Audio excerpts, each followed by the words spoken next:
তরুণ প্রজন্মকে তার নিজের জায়গা থেকে তার যেটুকু করণীয় এইখানে সিনসিয়ার হতে হবে। কারণ কোনো একটা জিনিস ভাঙার যে ক্যাপাসিটি আর এইটাকে গড়ার যে ক্যাপাসিটি, এই দুইটা সেম না।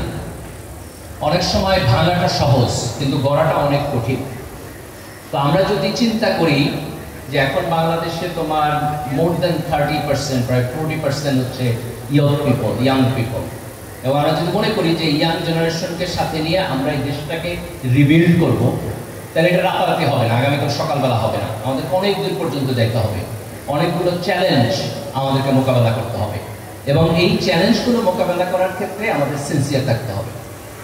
এর প্রথম কাজটা হলো যে এই তরুণ প্রজন্মকে আমাদের স্কিলড ম্যান পাওয়ারে কনভার্ট করতে হবে।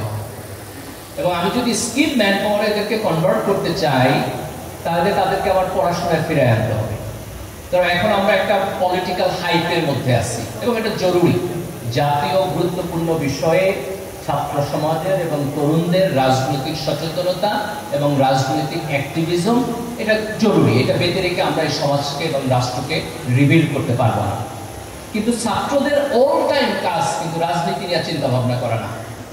তুমি যদি তোমার 24 আওয়ার্স প্রায়োরিটি থাকে যে পলিটিক্যাল রিফর্মেশন কিভাবে হচ্ছে, তাইলে আজকের দুনিয়াতে এই যে সায়েন্স এবং টেকনোলজির যে ডেভেলপমেন্ট হইতেছে, সেখানে কম্পিট করবে কে? আজকের দুনিয়াতে চেঞ্জটা আগের চেয়ে অনেক বেশি ফাস্ট, এবং টেকনোলজিক্যাল ডেভেলপমেন্ট যদি দেখো, হিউম্যান সিভিলাইজেশনে, হিউম্যান হিস্ট্রিতে কখনোই এই লেভেলে আমরা ছিলাম না। আজকে আর্টিফিশিয়াল ইন্টেলিজেন্স যদি দেখো, চ্যাট জিপিটি যেভাবে কাজ করতেছে, this is the very beginning of artificial intelligence. AI আমরা তার প্রিলিমিনারি স্টেজে আছি।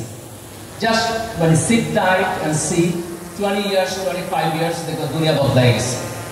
তো এই যে টেকনোলজিক্যাল পরিবর্তন যেটা হইতেছে, এই পরিবর্তন